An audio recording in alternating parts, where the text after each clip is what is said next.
अस्सलाम वालेकुम। क्लास 5 और क्लास 8 के नताइज आने के बाद गिलगित बल्तिस्तान की सिविल सोसाइटी के अंदर एक तूफ़ान बर्पा हुआ है। मुख्तलिफ़ तबक़ात हाय ज़िंदगी से मुतल्लिक़ लोग अपने ख़यालात और तासुरात सख्ती के साथ बयान कर रहे हैं और इल्ज़ामात पर इल्ज़ामात दिए जा रहे हैं। कोई कहता है कि इस तालीमी पसमानदगी के अंदर असातिज़ा का हाथ है, असातिज़ा यानी कि इसके ज़िम्मेदार हैं। कोई कहता है कि इसका ज़िम्मेदार तालीमी अदारा है, यानी कि deputy director education, director general और सेक्रेटरी तालीम वगैरह वगैरह। तो पर मैं कहता हूँ कि एज अ पर्सन या as an individual responsible person कोई भी आदमी इंडिविजुअली इस मामले का ज़िम्मेदार नहीं है।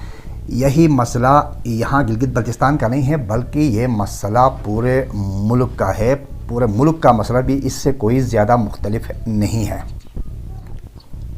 अभी आज सुबह में न्यूज़ के ऊपर किसी गवर्नमेंट कॉलेज के किसी प्रोफेसर या लेक्चरर को सुन रहा था। वो कह रहा था कि हमारे अदारे के अंदर साल में 3000-4000 दाखिले होते हैं, बच्चे लड़के आ जाते हैं, तालिब इल्म आ जाते हैं।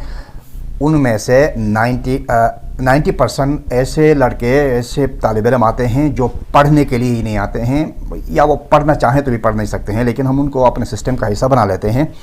ये हमारी मजबूरी है और उनको हम जैसे तैसे आगे लेकर के जाते हैं।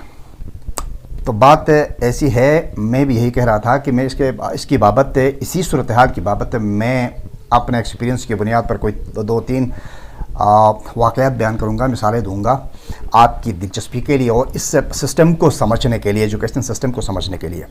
वो ये है कि सबसे पहली बात यह है कि कोई इम्तियाज़ ने FA पास कर लिया, BA कर लिया या BEd कर लिया, MA MA भी कर लिया, जैसे तैसे जैसे होता है पाकिस्तान के अंदर कर लिया। उसके बाद ज़ाहिर बात है हर आदमी को रोज़गार चाहिए होता है, नौकरी चाहिए होती है। सबसे पहला जो हमारे यहाँ फोकस होता है वो नौकरी होती है, जॉब होती है। तो उसके पीछे आदमी भागता है, दर दर जाता है। तो इम्तियाज़ भी ऐसे गया, यहाँ गया वहाँ गया, कभी इस कोचे, कभी इस गली, कभी उस गली, कभी इस शाहरा पे, कभी उस शाहरा पे चलता रहा, नौकरी ढूंढता। तो चलते चलते किसी दिन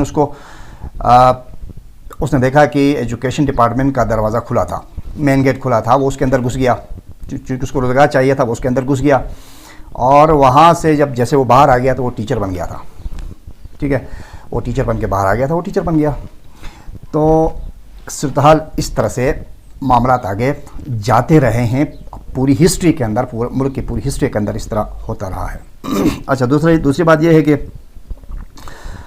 मैं जब BEd कर रहा था, मैं ऑलमोस्ट कोई 12 to 13 ईयर्स से ना मैं BEd कर रहा था। तो BEd के आखिर में एक वर्कशॉप होती है, कोई 10 दिन की वर्कशॉप होती है। तो गिलगित हाई स्कूल नंबर 1 के अंदर में उसमें शामिल था, बहुत सारे थे लड़के लड़कियां जो BEd कर रहे थे। तो एक ऐसा बंदा भी था जो वहाँ आता था।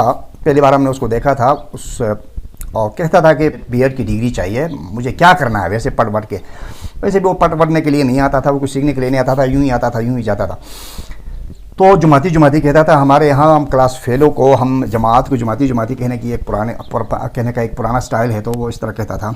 कभी कभार बाहर लॉन में हम बैठते थे तो वो कहता था कि मुझे बस ये डिग्री चाहिए यार, मुझे क्या करना है।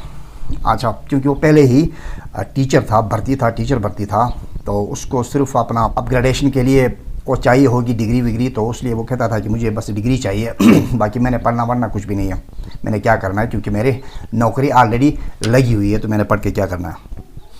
अच्छा, तीसरी मिसाल ये मैं देना चाहूँगा कि हमारी एक इसके अंदर हमारी एक बहुत अच्छी काबिल हमारी एक रिश्तेदार सिस्टर हुआ करती थी, टीचर, और बहुत इंटेलेक्चुअल और बहुत ज़हीन होती थी। ये कहते हैं ना कि कंप्यूटर है यहाँ से, तो आप यूँ समझ सकते हैं कि यहाँ से वो कंप्यूटर है।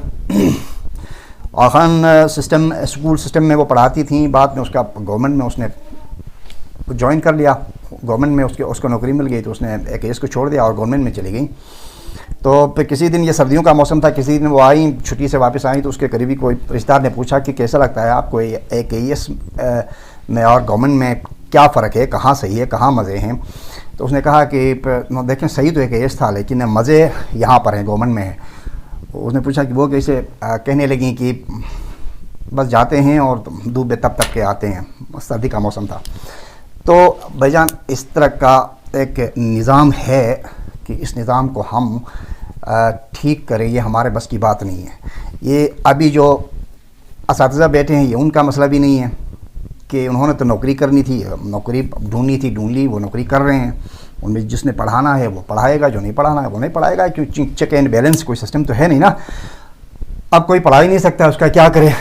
अब पूरा एक मसला है, मुल्क के अंदर एक मसला है।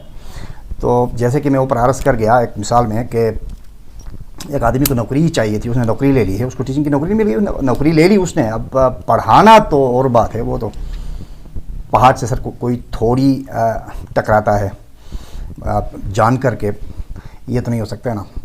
तो मैं कहता हूँ कि ये पूरा मुल्क का मसला है, ये हमारा यहाँ कोई टीचरों का मसला इंडिविजुअली या कोई डिप्टी डायरेक्टर का मसला, कोई डॉक्टर, ये ऐसा नहीं है। ये जब तक के ऊपर से इस चीज़ को सीधा करने के लिए की कोशिश नहीं की जाएगी, फिर इसमें वक्त लगेगा।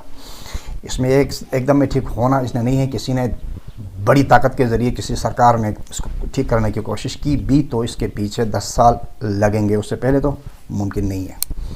भाई ये बावर कराना था कि किसकी ज़िम्मेदारी है, किसकी नहीं है।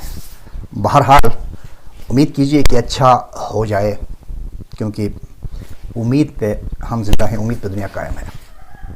अपना ख्याल रखें। अल्लाह निगहबान।